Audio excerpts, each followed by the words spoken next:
কই গো গিন্নি, শুধু ভাত দিয়ে গেলে যে, সঙ্গে আর কিছু দেবে না? দিলাম তো এক ঘটি জল। ভাতে জল ঢেলে নুন দিয়ে মেখে খেয়ে নাও। হ্যাঁ, কি রোজ রোজ সেই এক খাবার? এসব মুখে তোলা যায় নাকি? হ্যাঁ, তাহলে খালি পেটেই থাকো না, কে বলেছে মুখে তুলতে? না মানে অন্তত একটা কাঁচা পেঁয়াজ। এই মাঝে মাঝে তো বেশ ওই মশলা দিয়ে কষিয়ে মাছ মাংস রাঁধতে পারো গিন্নি। বাজারে মাছ মাংসের দাম জানো? ছেঁড়া কাঁথায় শুয়ে মাছ মাংস খাওয়ার স্বপ্ন দেখতে লজ্জা করে না তোমার? আসলে কি জানো তো গিন্নি, আমার লজ্জাটা ওই তোমার রান্নাঘরে রাখা মশলার বাক্সের মতো, শুরু আছে কিন্তু কোনো কাজে লাগে না। এই খবরদার, আমার রান্না তুলে একদম খোঁটা দেবে না, এই বলে দিলাম। হ্যাঁ, আমি চললাম মাছ আনতে, তুমি আদা রসুন বেটে পেঁয়াজ কুচিয়ে রাখো, বুঝলে? বলি পয়সা কোথায়? লাগবে না, মাছ খেতে হলে পয়সা নয় গিন্নি, বুদ্ধি লাগে, বুদ্ধি, বুঝলে? বুদ্ধির বদলে মাছ কোন দোকানদার দেয় গো?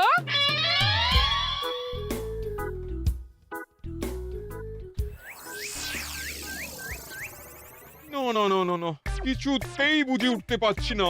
এই নিন জাহাপনা, আপনার জন্য আম পোড়া শরবত এনেছি, খেয়ে নিন। ওরা কপাল আগে সামলাই, তারপর আম পোড়ার শরবত খাবো। সে কি জাহাপনা, আম তো আপনার প্রিয় ফল। তার চেয়েও প্রিয় ক্ষমতার লোভ। এদিকে কৃষ্ণনগর ঠিক যেন পাকা হিমসাগর, ওদিকে বর্ধমান যেন হৃষ্টপুষ্ট ফজলি, আর খাম্বাজ রাজ্য যেন লাল হলুদ গোলাপ ঘাস। এদের একসঙ্গে খেতে না পারলে আমার ঠিক ভাত হজম হচ্ছে না উজির। হবে হবে, খুব তাড়াতাড়ি এই রাজ্যগুলো আপনার বর্ষতা স্বীকার করবে জাহাপনা। শুধু চাই সঠিক উপায়। কি উপায়? এদের সঙ্গে যুদ্ধে লড়ে আপনি সহজেই রাজ্যগুলো জিতে নিতে পারেন জাহাপনা, কিন্তু তাতে রাজ্যবাসীর ভালোবাসা পাবেন না। রাজ্যবাসীর ভালোবাসা পেতে হলে প্রমাণ করতে হবে তাদের রাজারা অপদার্থ। কি বলছো উজির? আমার তো কিছুই মাথায় ঢুকছে না। আপনি হলেন বাংলার নবাব, আর কথায় আছে না, মাছে ভাতে বাঙালি। বাঙালিকে না বুঝলে বাংলা জিতবেন কিভাবে?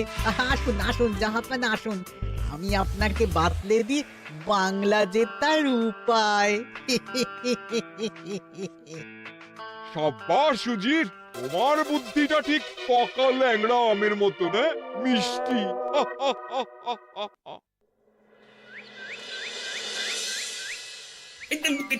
ধর ধর ধর ধর ধর, এই পায়ের নিচ দিয়ে গলে গেল, ধর ধর ধর ধর।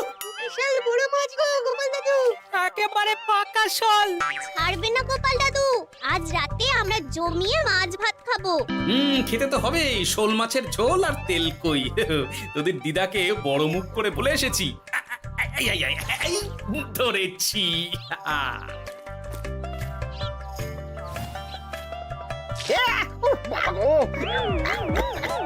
ছি ছি ছি ছি, কি দুর্গন্ধ! গোপালকে ছাড়বেন না মহারাজ, ও ইচ্ছে করে আমার মুখে কাদা ছুঁড়েছে। ঠাকুর বলেছেন মানুষ নিজের কর্মফল একদিন না একদিন ঠিক পাবে। মন্ত্রী মশাই যে এত তাড়াতাড়ি পেয়ে যাবেন ভাবতেই পারিনি। দেখেছেন মহারাজ, দেখেছেন? দোষ করে এখন আবার ধর্মের বাণী দিচ্ছে। তুমি রাজসভা কামাই করে এসব কি করছো গোপাল? যা সামান্য বেতন পাই সব পেঁয়াজ রসুন কিনতেই ফুরিয়ে যায় মহারাজ, তাই মাছটা নিজেই ধরে খাচ্ছি। হ্যাঁ, মহারাজ আপনার পায়ে পড়ি। থাক থাক, আর আমার পা ছুঁতে হবে না গোপাল। কেন মহারাজ? আমি তো মন থেকে আপনাকে সম্মান করি, বলুন। এ তো আচ্ছা জ্বালাতন। মুর্শিদাবাদের নবাব বাহাদুর আপনাকে একটি বিশেষ পত্র পাঠিয়েছেন, অনুগ্রহ করে গ্রহণ করুন।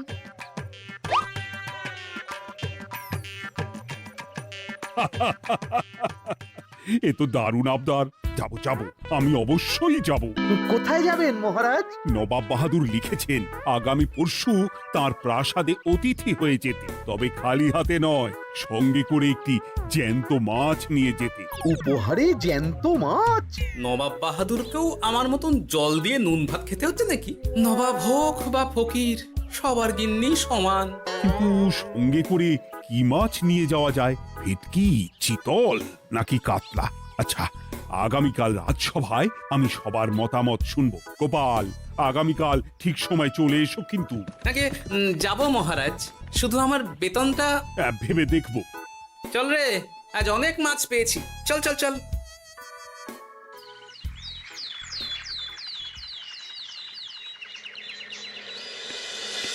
কি মহারাজ, আপনাকে এত চিন্তিত দেখাচ্ছে কেন? নবাব বাহাদুরের জন্য কি মাছ উপহার স্বরূপ নিয়ে যাওয়া যায় সেই চিন্তায় গতকাল রাতে আমার ভালো ঘুম হয়নি মন্ত্রী। আমিও গতকাল রাতে দু চোখের পাতা এক করিনি মহারাজ। অনেক ভেবে সকালের দিকে আমার মাথায় একটা বুদ্ধি এলো। কি বুদ্ধি? নবাবকে উপহার স্বরূপ ইলিশ দিলে কেমন হয়? বোঝো কাণ্ড, এই বুদ্ধির জন্য রাত জাগতে হলো। হ্যাঁ, ইলিশ তো জল থেকে তুললেই অক্কা পায়, তা জ্যান্ত থাকবে কিভাবে? ঠিক ঠিক, মন্ত্রীর মাথায় গোবর আছে না ভুসি? আমার মতে উপহার স্বরূপ ছোট মাছ নিয়ে যাওয়াই ভালো। এই যেমন ধরুন ওই পুঁটি মাছ, নিজেও খেতে পারবেন আবার ঝালও খেতে পারবেন। ছি ছি ছি ছি ছি, সবাই হাসবে যখন দেখবে কৃষ্ণনগরের মহারাজ উপহার স্বরূপ নিয়ে গেছেন পুঁটি। ওরে বাবা, তাহলে থাক বাবা। তাহলে বাদ গেল মোট দুটি, ইলিশ আর পুঁটি। আমার মতে কাতলা দেওয়াই ভালো, ওজনেও বেশি হবে। না না না, কাতলা দেখতে একদম ভালো নয়, মাথা মোটা মাছ কোথাকার। উপহারে এমন কিছু দেওয়া উচিত যা দেখতে সুন্দর হবে। হ্যাঁ, ঠিক তো, তাহলে বরং ভেটকি দিয়ে দিন। ভেটকি বাজারে কত করে কিলো এখন? পয়সার চিন্তা আমি করছি না গোপাল, বরং আমার চিন্তা মান সম্মানে। বাকি রাজ্যের রাজাদের তুলনায় আমার উপহার যেন নবাবের বেশি পছন্দ হয়। কিন্তু সবাইকে এরকম অদ্ভুত উপহার নিয়ে যেতে বলার কারণ কি? মাছ, তাও আবার জ্যান্ত। আচ্ছা মহারাজ, এর পিছনে নবাব বাহাদুরের কোনো চাল নেই তো? গোপাল, তুমি মিছি মিছি সন্দেহ করছো। কথা না ঘুরিয়ে বরং একটা ভালো মাছের নাম বলো দেখি। ভালো মাছ? জ্যান্ত কই মাছ নিয়ে যান মহারাজ, গতকাল অনেকগুলো ধরেছি।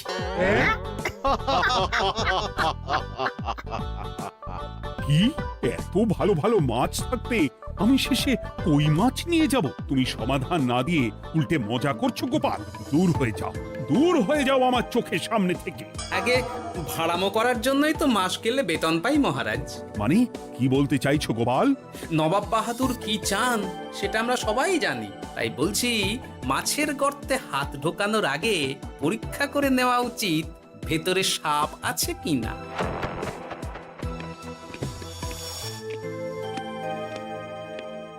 এই মন্ত্রী, গোপাল কি বলে গেল? সাপ ব্যাং কিছুই তো বুঝলাম না।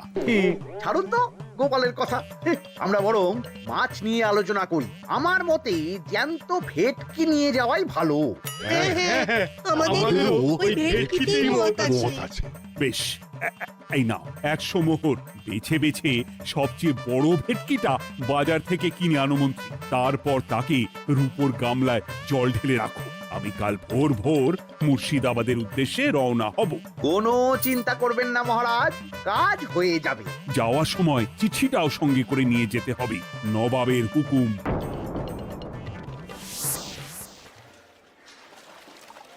এই দেখুন কেমন খেলা করছে। হ্যাঁ, বাহ বাহ বাহ। ওজনে কত হবে? 4 কিলো তো হবেই। কিলো 2 পয়সা হিসেবে 8 পয়সা দেবেন। আমি শুধু ওজন জানতে চেয়েছি, দাম শুনে আমার কি হবে? এই, এটাকে গাড়িতে তোল। আর মাছের দামটা? মুর্শিদাবাদের নবাবকে আমাদের মহারাজ এই ভেটকিটা উপহার স্বরূপ দেবে। তোর ভাগ্য ভালো যে মাছটা তুই ধরে এনেছিস। আবার টাকা কিসের রে? আয় রে আয় আয় আয় আয় আয়, আমার কত ক্ষতি হয়ে গেল।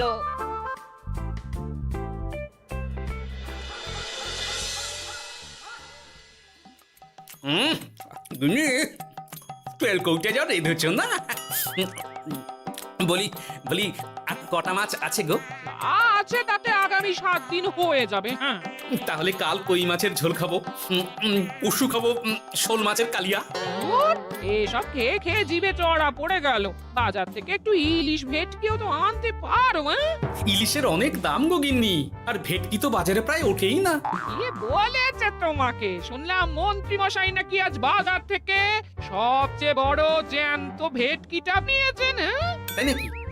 তার মানে আগামীকাল নিশ্চয়ই মহারাজ ওটা নিয়েই মুর্শিদাবাদ যাবেন। আমার মনটা বড্ড কু ডাকছে গিন্নি। না, এভাবে ছেড়ে দিলে হবে না, একটু পরীক্ষা করে দেখতে হবে। হাজার হোক, এ রাজ্যটা তো আমারও। এত রাতে আবার কোথায় চললে গো? দেখতে গর্তে সাপ আছে না মাছ।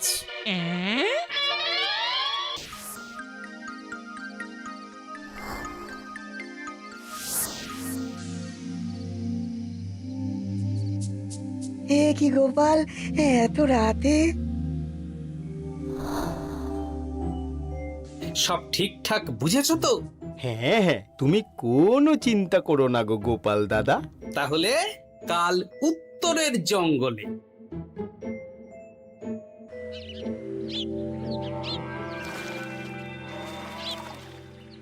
ভেটকি মাছটা রূপোর গামলায় রেখে গরুর গাড়িতে তুলে দিয়েছি মহারাজ। আর নবাব বাহাদুরের চিঠিটা?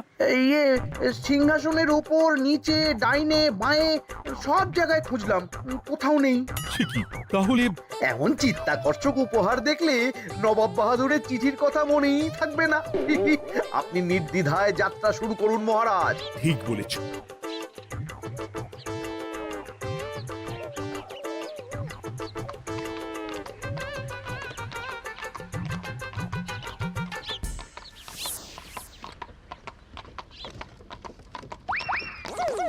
ওই তো মহারাজের রথ এসে গেছে। এই যা যা বলেছি মনে আছে তো? আছে গো আছে। ভেটকি মাছের পাতুরি আর ঝোল দুটোই রাঁধবো। হ্যাঁ, আমার ফিরতে কদিন দেরি হতে পারে, বেশি দেরি হলে তোমরা খেয়ে নিও, এবার লুকিয়ে পড়ো।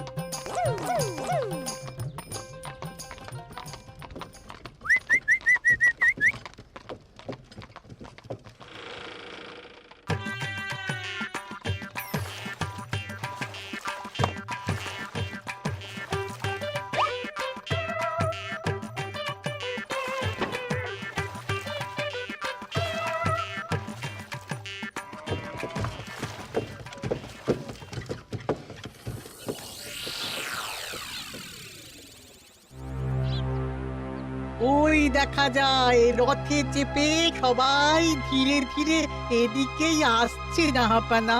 আসতে দাও, আসতে দাও, এবারই খেলা জমবে। এসো এসো, তোমাদের সবাইকে মুর্শিদাবাদে স্বাগত জানাই। আমার উপহারের কথা মনে আছে তো? আছে জাহাপানা আছে, শুধুমাত্র আপনার জন্য আমি নিয়ে এসেছি একটা জ্যান্ত কাতলা। এই নিয়ে এসো। আমার উপহারও কিছু কম নয় জাহাপানা, নিয়ে এসো। আর তোমরা? আর কৃষ্ণচন্দ্র, তুমি কি এনেছো? এদের সবার চেয়ে ভালো উপহার এনেছি, যা দেখলে আপনার মন একেবারে আনন্দে নেচে উঠবে। ইচ্ছে করবে এক্ষুনি হয় পাতুরি না হয় ঝোল করে খেয়ে নি। তাই নাকি? হ্যাঁ, খাস নবাব বাহাদুরের জন্য আমার বিশেষ তোফা। কই, নিয়ে এসো। এই তো কই নিয়ে এসেছি মহারাজ। গোপাল, তুমি? ভেটকি কোথায়? এতক্ষণে গিন্নি রান্না বসিয়ে দিয়েছে।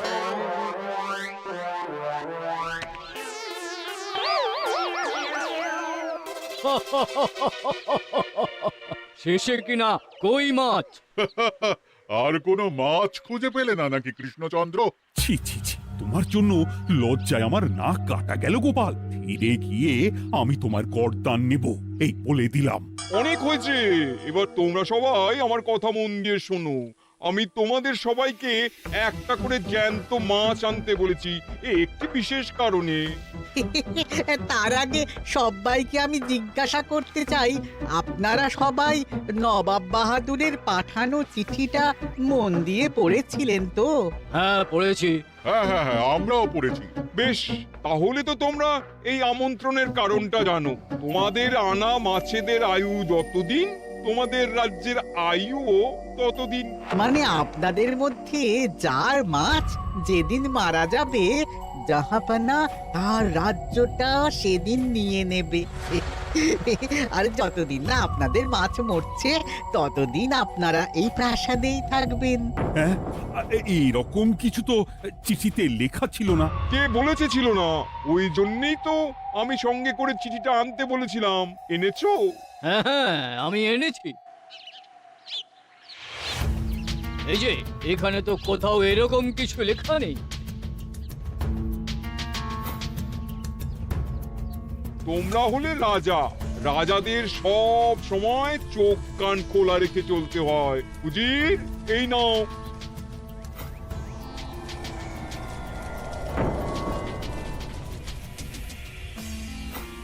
সত্যি তো, চিঠিতে তো এটাই লেখা আছে। আমাদের সঙ্গে প্রতারণা করা হয়েছে। হ্যাঁ হ্যাঁ, আমরা কেউ বুঝিনি চিঠিতে কার চুপি করা আছে। চুপ! বেশি গলা তুলে কথা বললে গলাটা শরীরের ওপরে নাও থাকতে পারে। আজ এই মুহূর্ত থেকে এই খেলাটা শুরু হলো। তোমাদের রাজ্যের আয়ু এখন তোমাদের আনা মাছেদের কাছে।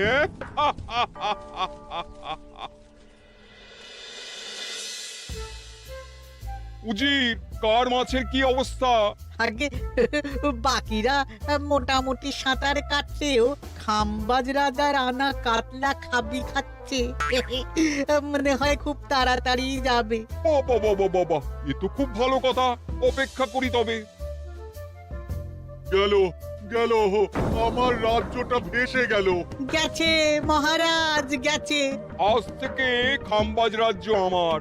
খাম্বাজ রাজাকে বন্দি করো। পাবদা রুইও ভেসে উঠেছে জাহাপানা। তোমাদের রাজ্য দুটো আমি খেলাম। বাকি রইল শুধু বর্ধমান রাজা চিতল আর কৃষ্ণচন্দ্রের কই। যা, আমারটাও গেল। আগে জানলে আমিও কৃষ্ণচন্দ্রের মতন জিওল মাছ আনতাম। কৃষ্ণচন্দ্র, নিজেকে এত চালাক ভেবো না। একটু দেরি হলেও একদিন না একদিন তোমার কইও ভেসে উঠবে। ততদিন তুমি আর গোপাল আমার প্রাসাদেই থাকবে, কেমন? এ তো উত্তম প্রস্তাব নবাব বাহাদুর। আপনার প্রাসাদের বিরিয়ানির কোনো তুলনাই নেই। অনেকদিন নুন ভাত খেয়ে আছি, আজ একটু বিরিয়ানি হবে নাকি? পেয়ে যাবে গোপাল। নবাবের প্রাসাদে অতিথিদের যত্নের কোনো ত্রুটি হবে না।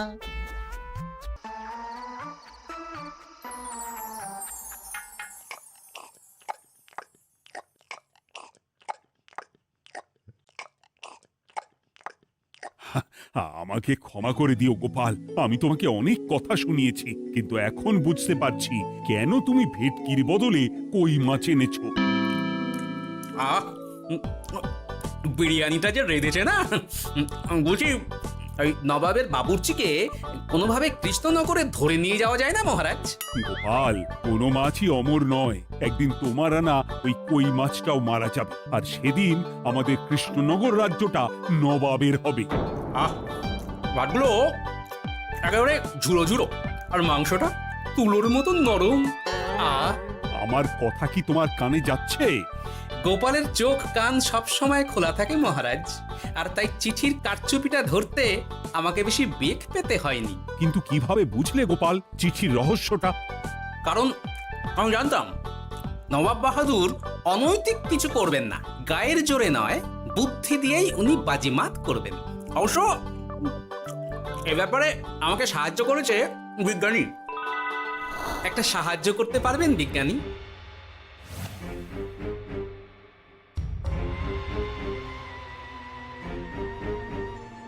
তোমার সন্দেহ একদম ঠিক গোপাল। এই চিঠিতে লেবুর রস দিয়ে লেখা হয়েছে কয়েকটি লাইন, যা শুধু আগুনের তাপেই ফুটে উঠবে। এই নাও। সর্বনাশ! গর্তে মাছ নয়, বিষধর সাপ আছে। এবার কি হবে গোপাল? আগামী 7 দিন পেট ভরে বিরিয়ানি খাবো মহারাজ। ততদিনে ওরা এসে যাবে। কারা আসবে? দেখুন না শুধু।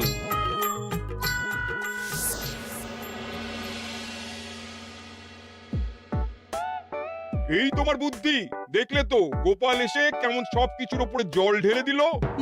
মানে বুঝতে পারিনি যে ওরা ওরা চিঠির কারচুপি সব ধরে ফেলবে। কৃষ্ণচন্দ্রের কই মাছের কি খবর? সেটা কি এখনো জীবিত? আগে আমাদেরও একই প্রশ্ন নবাব বাহাদুর। এভাবে আর কদিন চলবে জানা নেই। কবে যে সব থেকে মুক্তি পাবো। দাঁড়ান জাহাপানা, আমি ছুটে গিয়ে দেখে আসছি মাছটা জীবিত আছে কিনা। তুমি বুনোল হলে আমিও বাঘা তেঁতুল। কৃষ্ণচন্দ্র, যতদিন না মাছটা মরছে তোমাকে আমি এখানেই আটকে রাখবো। সর্বনাশ হয়ে গেছে জাহাপানা, দেখবেন আসুন, দেখবেন আসুন। কি হয়েছেটা কি? চলুন না, নিজের চোখেই দেখবেন। সে কি, কই মাছ বাচ্চা দিয়েছে? এটার অপেক্ষাতেই তো ছিলাম। ওরা এসে গেছে মহারাজ। এবার আপনার রাজ্য সুরক্ষিত। মানে নবাব বাহাদুরের কথা অনুযায়ী মাছ মারা গেলে রাজ্য ছাড়তে হবে। এমনিতেই কই মাছের জান শক্ত, এরাও বড় হবে, বাচ্চা দেবে। এইভাবে কই মাছের গুষ্টি মরে শেষ হতে হতে নবাব বাহাদুর আর বেঁচে থাকবেন না। হ্যাঁ নয়, হ্যাঁ। বেছে বেছে ঠিক মা কই মাছটাকে নিয়ে এলে। এবার রাজ্যে ফিরি। কি লাভ? সেই তো নুন ভাত খেয়েই থাকতে হবে। না, আমি তোমার বেতন 10 গুণ বাড়িয়ে দেব। আর যাওয়ার সময় নবাবের বাবুর্চিকেও ধরে নিয়ে যাব। আজ থেকে তুমি শুধু বিরিয়ানি খাবে। জয় জয় মহারাজের জয়, জয় কই মাছের জয়।